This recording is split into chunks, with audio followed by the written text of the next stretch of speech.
حامدین صاحبہ، چشمہ میرا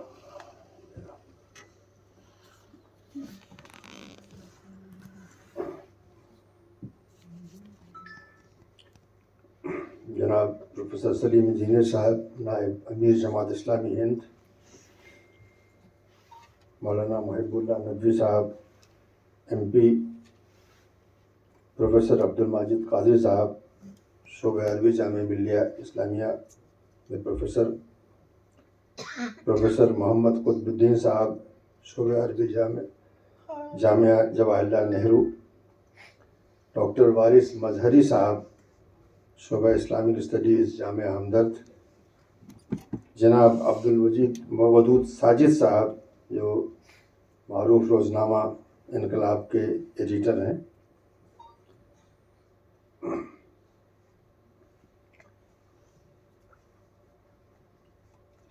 یہ ترجمہ جو اس کی رونمائی ابھی کچھ دیر کے بعد ہوگی، یہ میں نے جیسا کہ ابھی کہا گیا ہے تقریباً 12 سال کی مدت میں اس کو پورا کیا، جس کے دوران میں اور بھی دوسرے کام کرتا تھا، لیکن سن 2020 میں تقریباً جولائی 2020 سے لے کر کے 2023 تک تقریباً 3 سال میں نے کوئی اور کام نہیں کیا اس کے علاوہ۔ صبح سے لے کر کے رات کے 12 بجے تک صرف یہی کام ہوتا تھا، اور اس دوران اس پورے 3 سال میں نے اخبارات بھی نہیں پڑھے، حالانکہ یہ میرا عام معمول ہے کہ میں ایک نہیں بلکہ 12-13 اخبارات پڑھا کرتا تھا۔ میں نے بالکل چھوڑ دیا کہ اگر یہ کام ہونا ہے تو ایسے ہی ہوگا۔ اس طرح سے یہ پورا ہوا، اور یہ الحمدللہ 2 ایڈیشنوں میں چھپا، ایک عربی متن کے ساتھ ہے اور ایک صرف انگریزی ہے، اس میں پوری سب چیز ہے لیکن صرف عربی متن نہیں ہے۔ اور مجھے یہ بھی آج یہ بتانے میں خوشی ہو رہی ہے کہ اب یہ نیٹ پر بھی دستیاب کل سے ہو گیا ہے، کل پرسوں سے یہ بھی نیٹ پر بھی آ گیا پورا ترجمہ اور حواشی کے ساتھ۔ کچھ اور بھی اس میں بھی کام ہونے باقی ہیں، جس کا کہ URL مطلب نیٹ پہ جو ایڈریس ہوتا ہے وہ thegloriousquran.net ہے، وہاں پر بھی دستیاب ہے انشاءاللہ، جس سے اب یہ ہر جگہ کسی وقت بھی مل سکتا ہے۔ ایسے بھی الحمدللہ ہندوستان کے باہر بھی بہت جگہ گیا، ابھی اس کے 2 ایڈیشن بھی آ چکے ہیں، اگلے مہینے انشاءاللہ اس کے 3را ایڈیشن بھی آنے والا ہے۔ تو یہ سوال بہت سے لوگوں نے مجھ سے کیا کہ آپ کو اس کو ترجمہ کرنے کی کیا پریشانی ہوئی، آپ نے کیوں؟ اس لیے کہ بہت سے ترجمے صرف قرآن شریف کے انگریزی میں ہی بہت سے ترجمے موجود ہیں، جس میں کہ مستشرقین نے شروع کیا تھا، یہ درست ہے، لیکن بعد میں مسلمانوں نے بھی کیا، اور ہمارے بر صغیر میں بھی یہ ترجمہ عبداللہ یوسف علی صاحب نے، جو کہ بہت بڑے اسکالر بھی تھے، ICS افسر تھے اور انگریزی کے بہت بڑے ماہر تھے، انہوں نے بھی کیا، اور بہت ہی وہ ایک طرح سے پاپولر رہا ہے وہ کافی دنوں تک۔ پھر آپ کو کیا ضرورت پیش آئی؟ تو اس کا ایک مختصر جواب یہ ہے کہ جب میں 1980s میں 79 سے لے کر کے 84 اور پھر بعد میں پھر ہندوستان میں بھی اس سے وابستہ تھا، مسلم انسٹیٹیوٹ کا ریسرچ فیلو تھا میں، اس وقت ہم کو بار بار اپنے کتابوں میں، پیپرز میں، تقریروں وغیرہ میں قرآن شریف کی آیتوں کے ترجمے کی ضرورت پڑتی تھی۔ تو اس وقت چونکہ عبداللہ یوسف علی کا ترجمہ ہی ہر وقت میسر تھا، ہر جگہ میسر تھا سب کے پاس، اس لیے کہ سعودی عرب نے یہ ایک اچھا کام کیا تھا کہ انہوں نے اس کو ملینوں چھپا کر کے اس کو ہر جگہ اس کو تقسیم کر دیا تھا، اس کی وجہ سے ہر جگہ میسر تھا، تو وہ ہم اسی کو دیکھا کرتے تھے۔ لیکن میں چونکہ میری تعلیم عربی ہی ہوئی ہے، جامعہ ازہر میں نے پڑھا ہے اور قاہرہ یونیورسٹی سے بھی میں نے MA کیا ہے، تو مجھے جب بھی میں دیکھتا تھا تو مجھے اس کو بہت دیکھ کر افسوس ہوتا تھا کہ یہ غلط ترجمہ ہے اور یہ اس طرح سے گھوم رہا ہے، ہر جگہ پہنچایا جا رہا ہے، ہر آیت میں مجھے کچھ نہ کچھ پریشانی ہوتی تھی۔ تو حاشیوں کی بات نہیں کر رہا ہوں میں، حاشیوں کے بارے میں تو بہت کافی لکھا گیا ہے، اور سعودی عرب کے اندر خود 3 کمیٹیاں بیٹھی، تینوں کمیٹیوں نے اس کو صاف ستھرا کیا، اس میں نکالا اگالا، اس کے بعد بھی چیزیں موجود ہیں. لیکن میں ترجمے کی بات کر رہا ہوں، تو ترجمے میں مجھے ایسا لگتا تھا کہ وہ سمجھا نہیں انہوں نے، کسی نے ان کو بتا دیا، ایسے ہی لگتا ہے. اس لیے کہ بعد میں نے تحقیق بھی کی تو وہ عربی کے اسکالر نہیں تھے. انگریزی کے بہت بڑے اسکالر تھے، اس میں کوئی شک نہیں ہے، لیکن عربی کے اسکالر نہیں تھے. اور شاید ان کو کوئی مولوی صاحب ہیں جن کو بتاتے تھے، تو اس کے مطابق وہ ترجمہ کرتے تھے. بہرحال وہ اچھا نہیں لگتا تھا، تو میں نے یہ دل میں سوچا کہ میں انشاءاللہ ایک دن اس کی تصحیح کر دوں گا، صرف ترجمے کی، حاشیے کی بات میں نہیں کر رہا ہوں. لیکن یہ میں دوسرے بہت سے کاموں میں بالکل پھنسا رہا، یہاں وہاں مختلف ممالک میں رہتا رہا، اور ایسی بہرحال میں کر نہیں پایا. پھر آخر میں 2010 میں نے اپنی اہلیہ کے ساتھ حج کیا، تو میں نے خانہ کعبہ کے اندر ہی یہ فیصلہ کیا کہ اب میں جا کے یہ کام کر دوں گا. اس لیے کہ میرے خیال میں یہ تھا کہ بہت بڑا یہ کام ہے جو کہ ہونا چاہیے، کسی کو کرنا چاہیے. بہرحال میں نے یہ سوچا کہ میں اب جا کے کروں گا. تو اس طرح سے جب میں واپس آیا تو میں نے اس کام کو اسی اگلی جنوری کو میں نے یہ کام شروع کر دیا، اور اس کام میں دھیرے دھیرے چلتا رہا. اس لیے کہ دوسرے اور بہت سے میرے کام تھے، کتابیں بھی لکھنا، کچھ ترجمہ بھی، اور ملی غضب بھی نکل رہا تھا، بہت سی چیزیں تھیں. کچھ باہر کے پرچوں کے بھی لکھتا ہوں، میں لکھتا تھا، ابھی بھی لکھتا ہوں. تو وہ سب چلتا تھا، لیکن یہ کام ہو رہا تھا. اس کے بعد کووڈ کا جو زمانہ آیا تو اس وقت جو ہے میں نے یہ فیصلہ کیا کہ میں اب اور کوئی کام نہیں کروں گا. اس لیے سے 3 سال مسلسل اور میں نے کوئی کام کیا ہی نہیں، یہاں تک کہ میں نے اخبار تک نہیں پڑھا. جب تک کہ میں اخبار روزانہ میرے لیے ایک طرح سے ایک اسٹیپل ڈائٹ ہے، اس کے بغیر میرا کھانا پورا نہیں ہوتا، ناشتہ نہیں پورا ہوتا. لیکن بہرحال میں نے نہیں کیا. آج مجھے معلوم نہیں کہ ان 3 سالوں میں دنیا میں کیا ہوا، مجھے آج بھی نہیں معلوم، اور میں نے معلوم کرنے کی کوشش بھی نہیں کی. بہرحال اس طرح سے وہ کام پورا ہوا، اور اللہ پاک نے وہ وسائل بنائے. حالانکہ میں ایک غریب انسان ہوں، میرے لیے اس کو چھاپنا کوئی بڑا کام نہیں تھا، لیکن اللہ پاک نے کچھ ایسے وسائل بنائے، اور میں نے کسی کے سامنے کسی کے پیسے نہیں لیے، میں نے اپنے پیسے سے کیا الحمدللہ. اور کیسے اللہ پاک نے 10 سال پہلے کچھ ایسے حالات پیدا کیے کہ میں نے اپنا پیسہ کہیں انویسٹ کر دیا، اور بعد میں وہ پیسہ اس طرح سے کام آیا. اس کام میں یہ اللہ پاک ہی کرتے ہیں، ہم کو معلوم نہیں ہوتا کہ آج کیا ہو رہا ہے، اور 10 سال 20 سال 30 سال کے بعد اس کا نتیجہ کیا نکلے گا. تو اس طرح سے باہر وہ نکلا، وہ چھپا، اور الحمدللہ جلدی 1 سال کے اندر اس کا دوسرا ایڈیشن آ گیا. اب 1 سال کے بعد اس کا تیسرا ایڈیشن بھی آنے والا ہے 2 سال کے بعد. اور اتنی اس کو مقبولیت الحمدللہ ہوئی ہے، ملک کے اندر بھی ملک کے باہر بھی.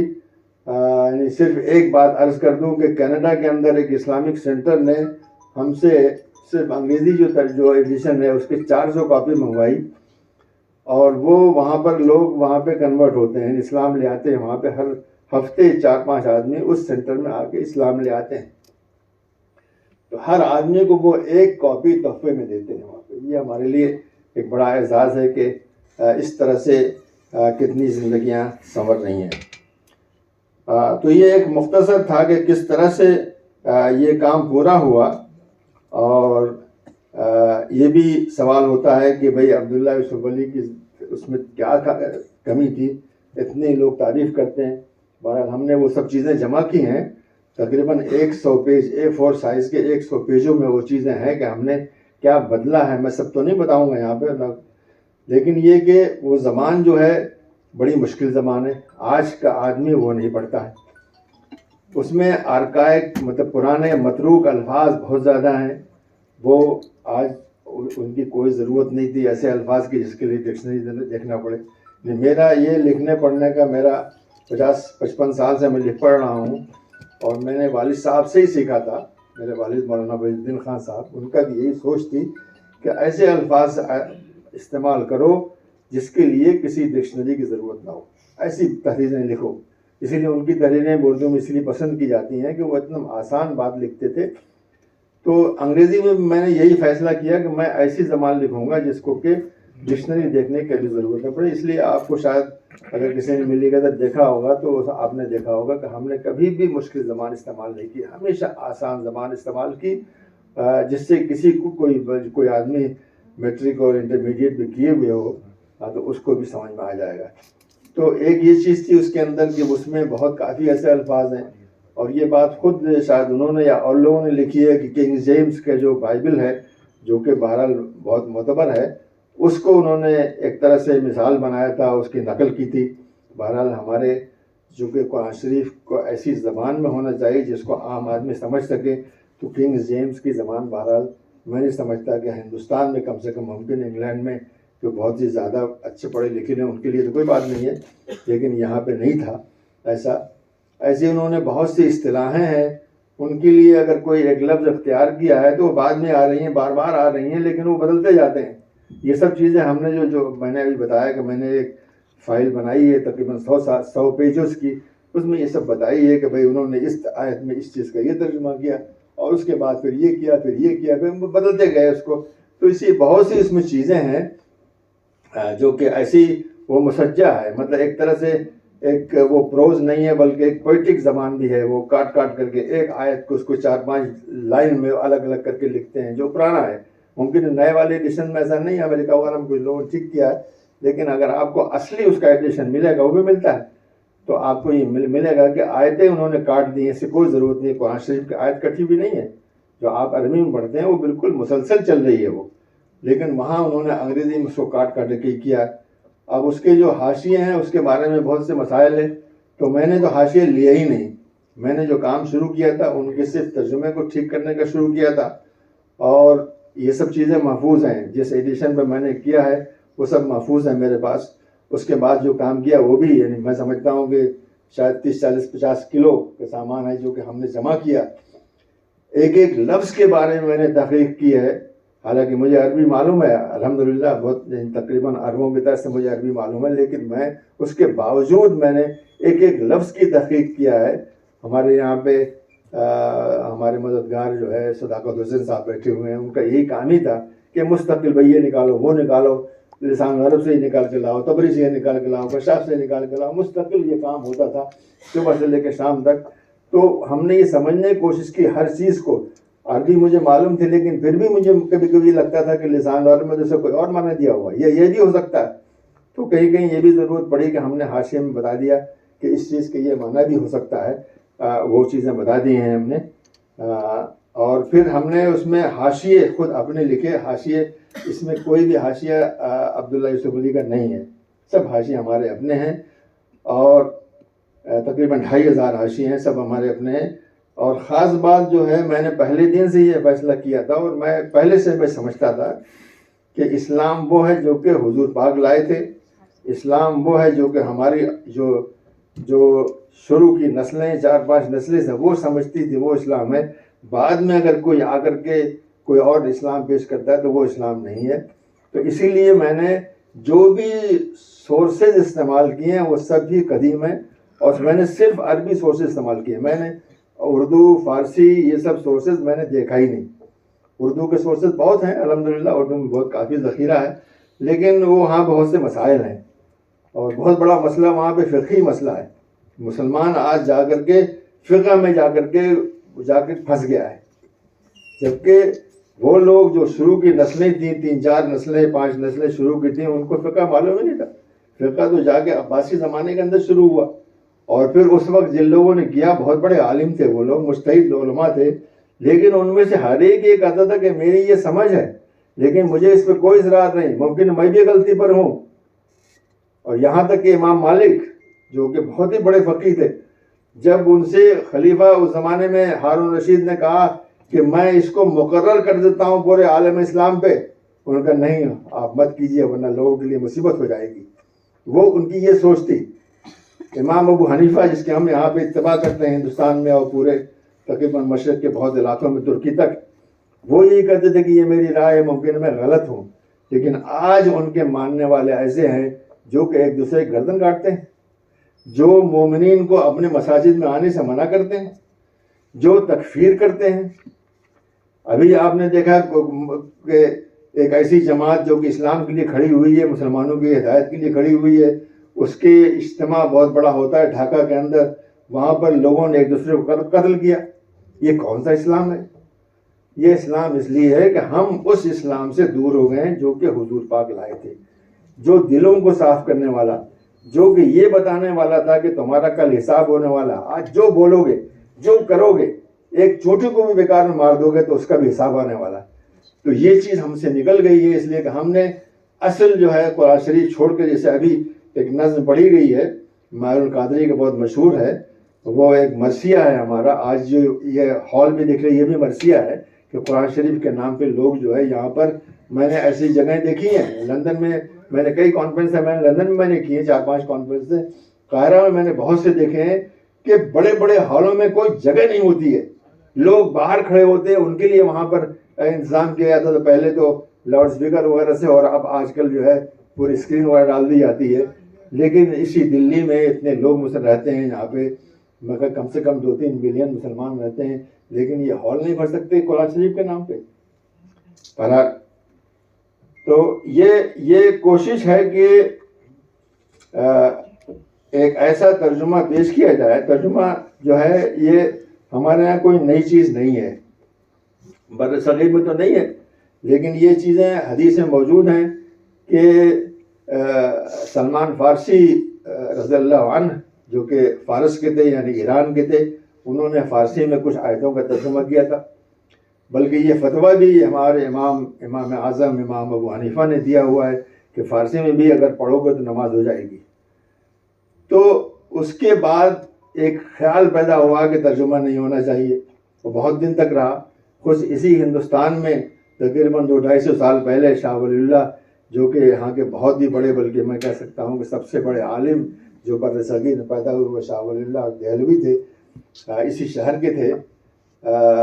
انہوں نے ترجمہ کیا فارسی میں, تو لوگوں نے جو مولوی تھے انہوں نے ان پہ کفر کا فتویٰ لگا دیا کہ آپ نے بہت غلط کام کیا, نہیں ترجمہ نہیں ہو سکتا, ترجمہ نہیں ہو سکتا. تو لوگ سمجھیں کیسے؟ اب دیکھیے اکثر جو ہے آج مسلمان تو غیر عرب ہیں, تقریباً میں سمجھتا ہوں 60-70% مسلمان جو ہے آج دنیا میں, اس وقت بھی آج بھی, جو کہ عرب نہیں ہیں. تو ان کے لیے بھی تو اسلام آیا ہے, ان کے لیے بھی قرآن آیا ہے, ان کو بھی سمجھنا ہے. یا آپ کہیں گے تم محروم ہو, تم کو نہیں سمجھائیں گے ہم. تو ان کے لیے ترجمے کی ضرورت تھی. شاہ ولی اللہ نے کیا, پھر ان کے بیٹے نے کیا, پھر ان کے پوتے نے کیا, ایک روایت چل گئی. اب تو خیر اردو میں بھی بہت سے ترجمے ہیں, فارسی میں بہت سے ترجمے ہیں, انگریزی میں بھی بہت سے ترجمے ہیں. مستشرقین نے شروع کیا, پھر مسلمانوں نے بھی کیا, عرب غیر عرب سبھی نے ترجمہ کیا الحمدللہ. تو ابھی یہ ضرورت میرے خیال میں, بہرحال یہ میرا ناقص خیال ہے کہ ایک ایسے ترجمے کی ضرورت تھی جو کہ بالکل آسان ہو, جس کو پڑھنے کے لیے. بلکہ ایک صاحب نے پڑھے لکھے ہیں خود دلی کے, جب میرا ترجمہ دیکھا تو انہوں نے کہا بھی پہلے پڑھتے تھے تو اوپر سے گزر جاتا تھا, اب سمجھ میں آتا ہے. تو ایسا ہونا چاہیے, آپ کو ٹیکسٹ ملنا چاہیے جو کہ سمجھ میں آئے کہ اس میں ہے کیا.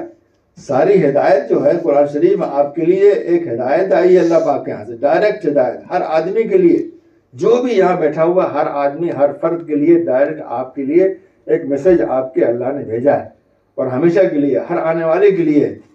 اب یہ سوچ لیجئے, یہ بات میں بار بار کہتا ہوں کہ اگر کلیکٹر صاحب کا لیٹر آپ کے پاس آئے ہندی میں, آپ ہندی نہیں جانتے, تو آپ بیٹھ کے اس کی تلاوت کریں گے, بلکہ آپ فوراً بھاگ کے جائیں گے کہ بھائی اس میں کیا لکھا ہوا ہے.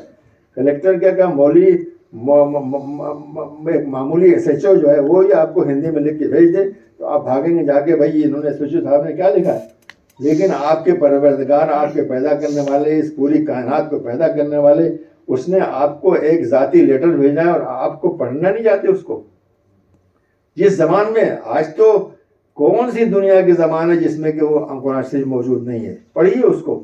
بھوجپوری تک میں موجود ہے, کون سی زبان نہیں اس میں موجود ہے, بنگالی میں موجود ہے, بھاشا ملیشیا, کون ہر جگہ ہر چیز میں موجود ہے. اس لیے ہمارا فرض ہے کہ ہم اس کو پڑھیں اور اس کو سمجھیں, اور اگر سمجھیں گے تو ہم وہ نہیں رہیں گے. ہم جو آج ایک دوسرے کی تکفیر کرتے ہیں, ہم سر پٹول کرتے ہیں, کیا کرتے ہیں, اور ہماری آج اسی وجہ سے ہماری کوئی قیمت نہیں رہ گئی دنیا میں. یہ سب ختم ہو جائے گا, ہماری ایک قیمت دنیا میں ہوگی, اور جیسے کہ پہلے کبھی تھی, جبکہ ہم اتنے زیادہ نہیں تھے. آج جو ملینوں میں ہے, آج ہم معلوم نہیں کتنے 700-800 ملین تو کم سے کم ہو ہی دنیا میں, لیکن اس کے باوجود آج ہماری وہ قیمت نہیں, اس لیے کہ ہم سوچ کے نہیں پڑھتے. اچھا, اس ترجمے کے اندر ایک بات حاشیے تو ہوئے حاشیے کے علاوہ میں نے ایک پورا بیٹھ کے سوچا کہ بھئی آج کے پڑھنے والے کو کیا چاہیے. تو اس میں میں نے سوچا کہ قرآن شریف لانے والا جس نے کہا کہ بھئی یہ اللہ نے میرے پاس بھیجا ہے وہ محمد صلی اللہ علیہ وسلم تھے، ان کی زندگی کو پیش کیا جائے. تو ہم نے ان کی زندگی کے بارے میں تقریباً 30-40 پیج اس میں لکھے ہیں. پھر قرآن شریف خود کیا ہے، اس میں کون سے مسائل بیان کیے گئے ہیں، کون سی چیزیں ہیں، کیسے کیسے اس کو سمجھا گیا ہے، آخر تک جو ہے اب تک جب سے نازل ہوا تب سے اب تک اس کے بارے میں 30-40 پیج اس میں ہیں، بالکل شروع میں ہوں گے.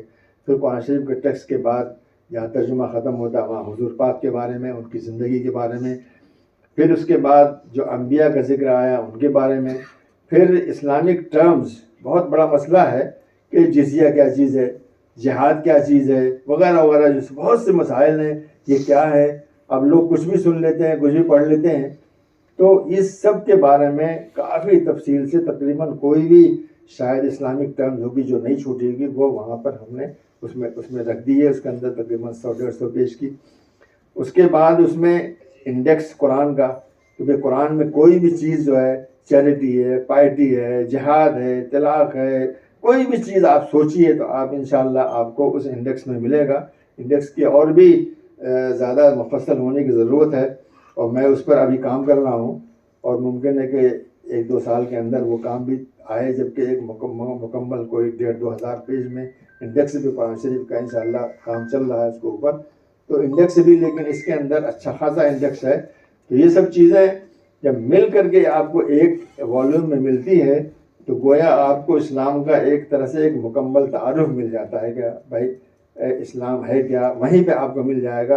حاشیے کے نیچے آپ پڑھتے ہوں گے اس نبی کے بارے میں، اس نبی کے بارے میں، حضرت لوح، حضرت نوح کون، لیکن کس زمانے میں تھے، کہاں پہ تھے، کیا مختصراً ان کی کیا چیز تھی، حضرت شیس، حضرت وغیرہ وغیرہ جو ہے، یا فرعون ہے، کون یہ کون لوگ تھے، کس زمانے میں تھے، کہاں پہ تھے.